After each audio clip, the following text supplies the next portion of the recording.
Сердар, вам мало тех всех наворованных денег с туркменского государства? Вы продолжаете грабить народ каждый день, придумывая разные предлоги. Ты что из себя возомнил со своим отцом? Что, на вас не найдется управа? Найдется. Люди, не будет лучше. Я вам сейчас это говорю, и вы можете сказать: ой, сидит там в Европе, учит нас. Я не борец на расстоянии. Прежде чем я села тут и стала говорить вам это и бороться за вашу и нашу свободу, я со своей семьей сначала прошла там внутри страны, через весь этот ад, и я на собственной шкуре это все испытала.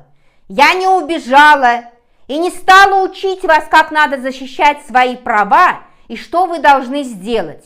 Я вам говорю и делюсь с вами моим опытом выживания в этой поганой диктатуре.